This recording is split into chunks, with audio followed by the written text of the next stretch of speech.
Hey guys, welcome to Cricket Fanatics Magazine, and this is your review show. I'm your host, Khalid Moeddin, and I'm here with a big smile on my face after South Africa whitewash Sri Lanka. It's not a massive celebration for my part where I'm going to be sitting here and putting up my hands and running around the house like when every single time Man United scores a goal, but it's something that we can do and look forward to. We can take this step forward in the right direction. It's a step forward in the right direction for the team. There are some good things that happen in this particular match that we can take forward in the rest of our games, you could say. The next series, obviously, in Pakistan, which is going to be a massive test for South Africa. I think that's going to be the true test. Everybody fit, hopefully, by that time. And then we can look at it and really give a proper assessment of where South Africa is, where South Africa is going, and how we've done. Because, I mean, when you look at the Sri Lanka side, and maybe we shouldn't be saying this as a supporters club or a team of supporters as we are, and say that this wasn't a strengthened or a fully strong Sri Lanka side. So you have to take it in patches. You need to look at certain things that we've done successfully and look at the positives and look at and analyze it much deeply and more specifically. And I'm going to do that with when I bring on my guest today on the show, because it's better to bring on someone, especially when they're an outsider looking on and then don't have that, you can say, bias towards South Africa necessarily. It's better to get an insight like that and to talk about that. But before we get going, guys, you know what you have to do. Click subscribe. If you're not subscribed already, click subscribe, click that notification bell for future videos. We also have a Patreon that you can become a part of and become a patron today. The link is in the description. So without further ado, let's bring on my guest today's show. It is Aaron. Welcome. How are you doing, mate? Very, very well, Khalid, and of course the viewers out there. Hope you're all doing well as well. Not the greatest of starts of the days yesterday. Unfortunately, England, or the UK, I suppose, has gone back into lockdown. But the Proteas have lined up my day a bit. I think that was a wonderful clinical performance from the South Africans, and rightfully and deservedly so, have won the series 2-0. I saw the images of England actually landing in Sri Lanka and the amount of extra precautions they take in with regards to sanitizing. I was like, wow, that's how it should, maybe that's how it should be. I mean, it was ridiculous the way they actually sprayed everything from top to bottom, your bags, everything. I mean, full suits. Quite phenomenal, actually. But okay, let's talk about this particular game. I'm sorry to hear that you guys have been back into lockdown again. Is it a hard lockdown, or how is it?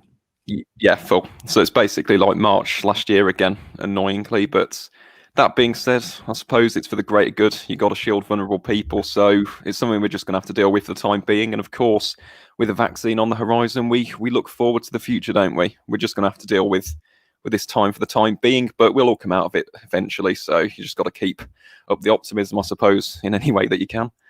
Yeah, of course. Well, at least you guys are still going to be seeing cricket on your screens. At least, exactly. At least there's something to look forward to. At least sport is still continuing.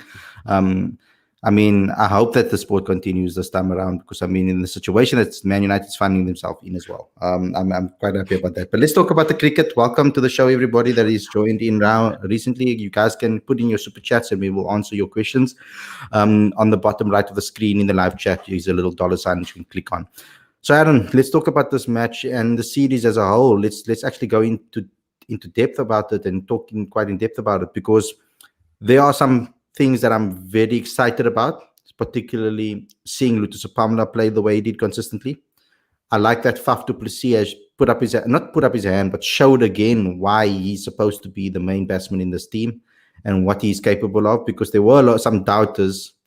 And you can say, like Boucher said, it's the media that were writing those narratives about Faf.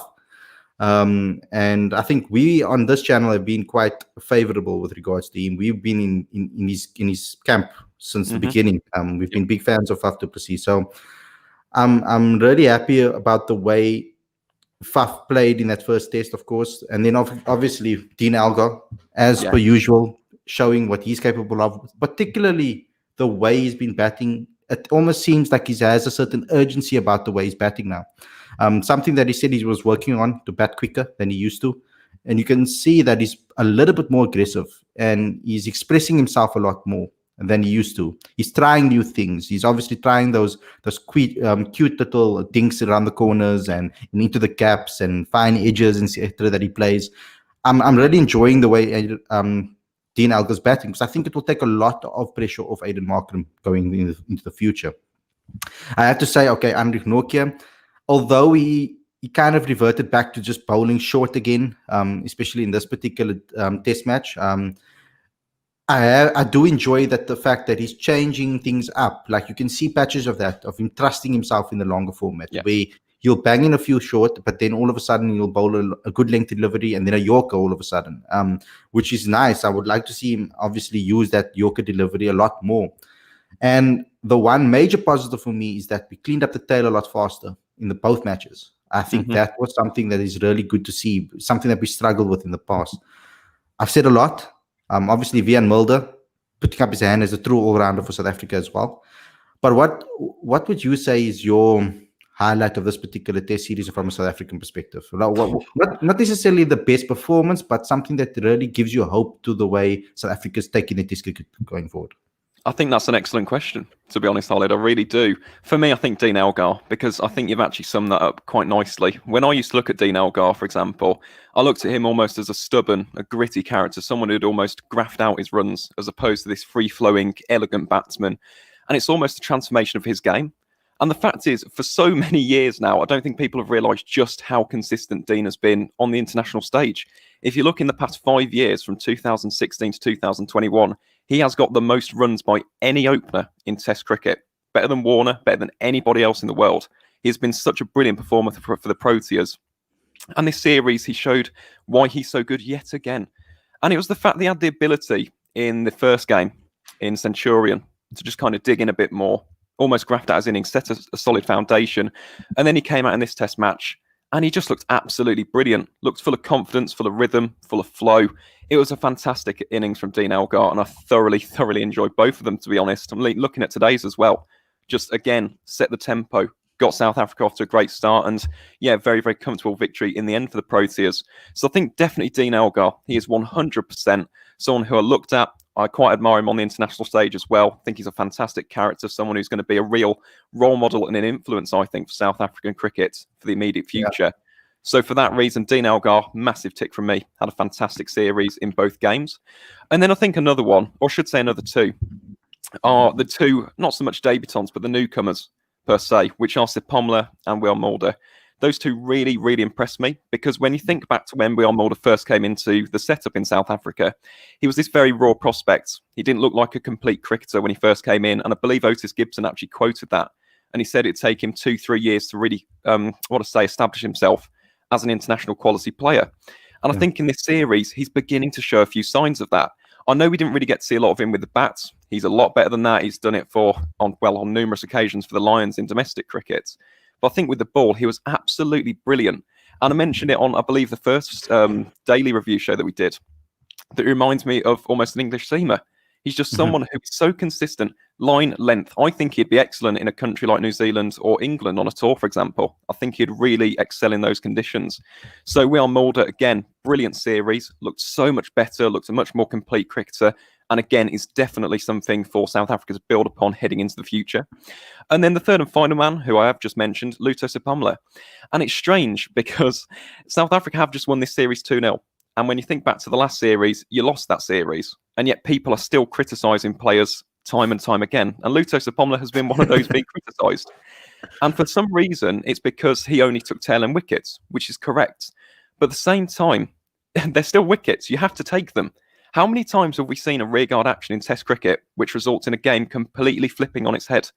And it's something that a team, for example, India at the moment, who are one of the strongest teams in the world, struggle to do.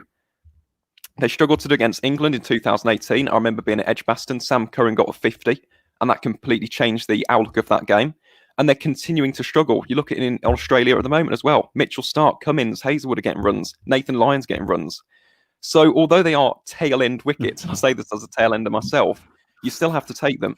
Because those innings for a team which is struggling on 150, for example, that can take them up to 180, 200, and they are like absolute pieces of gold dust. So although he didn't get the big names, he didn't get the Karuna Ratners, the Pereiras, the Mendeses, for example, I still think Luta Sapomla did a fantastic job. Considering that KG Rabada was out for this series, I don't think South Africa have really missed him.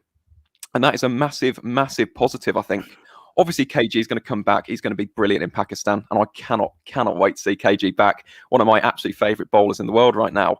But again, it is such a compliment to someone when you have almost filled in for them that well that nobody's really talking about his absence. And for that reason, Luto Sapomla as well, he's my third and final mention. Absolutely phenomenal, in my view. It's going to be interesting to see how the pitches act up in Pakistan. There's not been a lot of test cricket over there, etc. So it's going to be quite interesting to see what kind of conditions there are. I mean, because for someone like Aiden Markram, I feel that if he really wants to shut up people, scoring in the subcontinent, 100, getting like 100 in the subcontinent is going to change that completely. I think it will put people in their place with regards to that. I mean, I still feel that Aiden is almost world class. He has those moments. These moments where he'll just give his wicket away, or he'll do something that just is uncharacteristic. I think that he needs to learn and into his game to leave a lot more. Balls that are outside, just leave a lot more and learn from a guy like Dean. When it comes to that, because Dean is excellent at doing that. He knows when to leave and when not to leave. And I think if he adds that into his game, and that can only come with experience, because remember, when you play domestic cricket in South Africa, you're not facing top quality bowlers every single ball that you face, every single over that you face is from a top quality world-class bowler. That's not the case. So I'm hoping that we'll be able to see that a lot more with Aiden. I think that will improve his game a lot more. And generally speaking, whether South Africa is going to go with a second spinner. I mean, I was quite disappointed that they actually picked Keshav Maharaj for this match. Actually, if they're going to use him like this, because they never used him at all. I mean, it was quite a waste. Apart from that amazing catch that he took, he really did nothing in the game. Really, it was quite unfortunate, because maybe it would have been the perfect opportunity for you to give another seamer an opportunity, and a guy that was supposed to be in the first test and never got a chance because of injury, like someone like Glenton Stearman that was sent back home. Okay, he picked up an injury and that's why he left. Someone like Bjorn Hendricks, who was supposed to probably would have gotten an opportunity if he didn't get coronavirus. I mean, if he didn't pick up COVID, I don't think I think he would have played, because Luther wasn't even in the squad. So it only makes sense that he would have probably played. I thought that was quite strange. Picking a spinner just because you like a spinner in your side, I think that's the only criticism really I can give, but it didn't really matter. We still won the game, so I can't be too harsh on that. And I'm really happy with South Africa that they did this, because I don't think people understand what this does for our confidence. Like, purely, it doesn't matter how you won it, just the fact that you won it so convincingly and did what was expected of you. Because South Africa could have played this game and could have they could have gotten a win, but a close victory, and just scraped through and won the match. And it would have kind of painted over certain things that we're lacking. I think that if our bowling attack, I think KG brings that consistency back again, so that we can be more consistent across the board. I think that consistency was missing with our bowling attack, and it's Test cricket, because I mean, consistency is so key in Test cricket with regards to bowling. And that's where you spoke about Vian Mulder, and that's what he has in his game. And I think him in the subcontinent will really be a great bowler to have, because in India, for example, when we played in India and we got completely destroyed, the difference was the consistency. When Andrik Nokia was our quickest bowler and kind of the attack bowler for us, besides KG, of course, he was bowling all over the place. He wasn't consistent enough, and he's brought that into his game now. Someone like Vian Mulder in India would have been an excellent person to have right now, the way he's bowling right now, because it seems like Shah Langevel took him aside and told him, look here, you don't need to worry about forcing wickets. You don't have to worry about that. The wickets will come with you if you bowl consistently. And I think that's something that is a massive difference between when we saw Vian. You're right. When we saw Vian in the beginning and to where Vian is now, how he's improved. I think that is phenomenal. Let's get into some of the comments over here. We've got Markram must be itching to get 100 on his belt. Yes, Pakistan will be a great tour to show what we all know he's capable of. The opening partnership will be crucial to lay the fun platform. And I think that is the case for all of our games that we play. That opening partnership is going to be very important always. I think South Africa is a type of team that plays well when their confidence is up. So if Dean Elgar and Aiden Markin can get a good start, I'm pretty sure that a guy like Rassie van der Dussen, etc., and will perform a lot better, and you'll play with a lot less pressure on him. Again, in this match, when he came in and he scored his half century, he came into the game under pressure a little bit because we didn't expect to lose that wicket at that time. So when he came in, there was some pressure on him to perform and to be the solid person in that side, and he'll get there. I mean, that experience will come. I think Van der Dussen and Bavuma's position are not secure. That's an interesting point.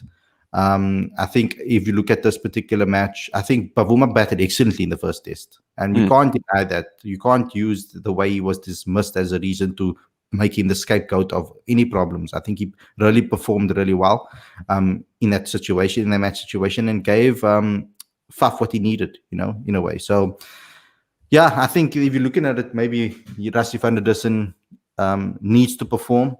At the age that he is, if he doesn't perform, he can kind of lose out his spot to someone new. I think Pakistan won't only be a tour of. I think we'll take quite a big squad to Pakistan, of course, and I think it might be an opportunity for someone to get an opportunity. But on the other hand, we're going to have to listen to what Mark Boucher says in his press conference today, and I'm sure he'll be asked that question. And we'll present that to you guys a little bit later. Okay, so my pick of the bowlers, Werner says, Citizens Mulder, we already spoke about that. We have Tex here saying, why will Reinhard and Kalbi get selected for the Pakistan tour? Rassie played well in the test, though. I'm not sure if, I think Kyle will get picked in the tour because of the shorter format games. And automatically, I think they'll probably pick guys that can play both. Can be in both squads. I don't think they're going to. I don't think they're going to travel with two separate squads. I think they'll travel with one big squad that can play cross format. So I think that someone like George Linder will be selected, obviously, and I think that a guy like Alvarez will be selected and be in the squad. I really would like to see him playing like the perfect swap. The straight swap would be Temba Bavuma for Kyle for Temba Bavuma, and Keegan Peterson or Reinhard van Tonder for Rassie van der Dussen. That's kind of a straight swap over there. So we'll have to see. They'll release it probably over the next couple of weeks what that squad will be. Werner again saying Linda should be the second. Yeah, we just said that now. In my opinion, Mulder was the big difference and big plus for the future of South Africa. You cannot beat quality all around. You can't beat the quality all around. And I would really like to see him bat. I mean, we had Mackay and Tini talking about him as a bowling all-rounder because obviously Mackay wants to claim any bowler that he can find. So you'll rather have him as a bowling all-rounder. But personally, when I looked at him as a kid, when I looked at him as a youngster coming through the Kaya Majola system, I saw him as a batting all-rounder that batted 4-3-4 for Gauteng. And again, I think 5 is also a perfect position for him. And then can bowl as well. But his bowling has come along so much. I think almost like he was like, I need to improve my bowling if I want to get into the side. And he's done so, and he's gotten into the side on his bowling kind of in a way. All the sides that he's been picked, he's kind of gotten in the sides for his bowling. I think that maybe for international cricket, for Wiaan Mulder, it's all about, he has the attitude, he has the aggression, he has the technique, but now he just needs to learn how to think better with the bat in hand. Like know when to hit what ball, know when to leave what ball, sum up conditions, etc. I think add that to his game, and he's going to be a completely different player. Yeah, 100%. And Khalid, I did just want to mention something, I suppose, about both Markram and Wiaan Mulder. I know I've already made the comparison between Wiaan and Craig Overton from England. Again, someone who's kind of reinvented himself almost as a good seam option. But with Aiden Markram, it's funny because he used to play for Hampshire in county cricket. And one of his teammates was James Vince. And when we speak about Aiden getting starts and dominating domestic cricket, I just feel like those two, you could almost make a link between those two. because they're both fantastic players to watch. But then at the same time, in international cricket, they always get these lovely starts. We see these magnificent shots from them. But again, as you've just mentioned there with Wian, it's about applying yourself to a certain situation. And it's not about getting these starts, getting 30, 40 plus scores, and then just ending your innings there. It's about getting to these starts and then converting into 50s, 70 plus scores, 100 plus scores. So that's something that we're definitely going to have to look at in terms of definitely in terms of Markram, for example, because he's a guy who has absolute bucket loads of potential. We all know it. Markram is one of the greatest openers right now to watch. I'm not saying in terms of right now, in terms of form, but to watch, he is such a gifted batsman and such a fluent batsman as well. But again, heading into this series in Pakistan, it's about him scoring runs now. People are questioning Markram at times, because if someone continually gets these starts, and they don't convert, people are going to clamour for replacements. So this is a massive, massive series for him. I think he had, I'd say, an underwhelming series against Sri Lanka. I'm going to be honest. I expected a lot more. And me too. I know I'm going to mention his name and you're going to laugh, but Hasaranga, who's batting at 8 for Sri Lanka, scored more runs than him at a better average as well. So this is a massive series for him on both a confidence level and both a form level as well.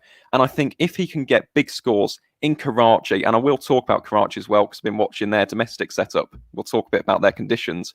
But if he can really get some big scores there, not necessarily centuries, but 80 plus, 90 plus scores, I think this will be almost the catalyst for him to really kickstart his place in the South African team and generate some form and confidence again. So that's just my 2 cents, I suppose, on Aiden. But of course, I wish him the best of luck. He's a fantastic batsman.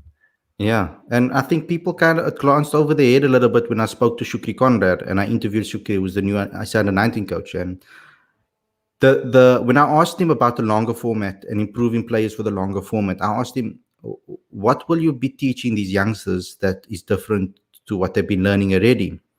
And the one aspect that he brought up that I thought was excellent is that he said he's going to teach the kids to read the conditions and adapt their games to the conditions. Now, when you hear it just in an interview, it's just like, oh, okay, yeah, that's obvious. But if you really think about it properly, if our kids are coming through the system, learning how to read conditions in India, in other parts of the country as well, because the conditions are different at every single ground. You can see certain batsmen in some domestic cricket, they dominate at certain grounds and they don't at others. Like at Kingsmead, for example, it's a more of a spinner-friendly wicket. Yep. So it's a lot different. You play a lot different type of game on the coast than you do in the Highveld.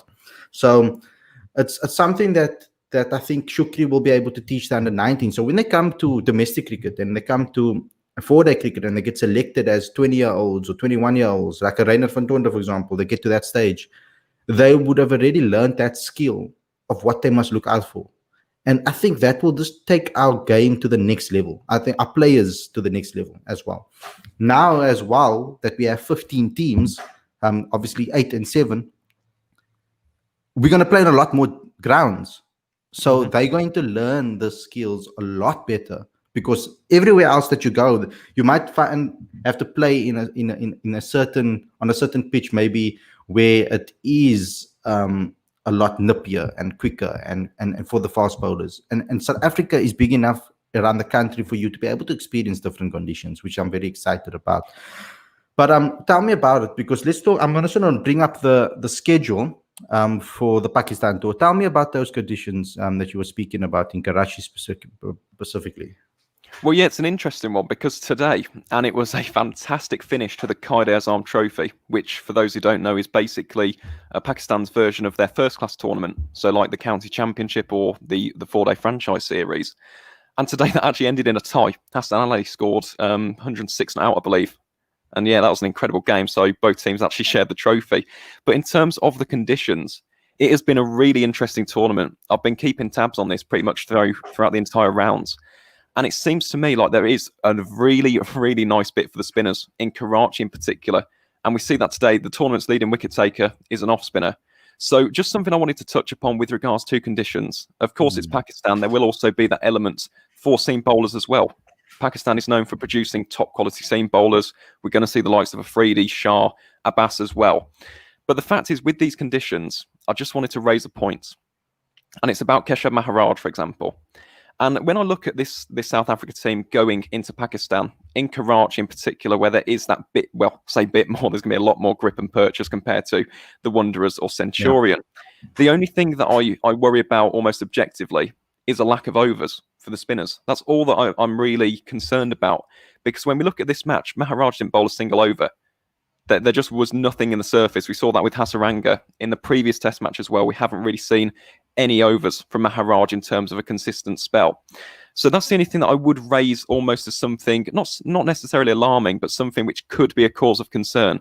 Because when you're going to go to Pakistan and you're playing excellent players of spin and you haven't really got the overs under your belt, I know Maharaj has over the course of his career, but he hasn't really played a lot of test match cricket in 2020 or 2021 so far.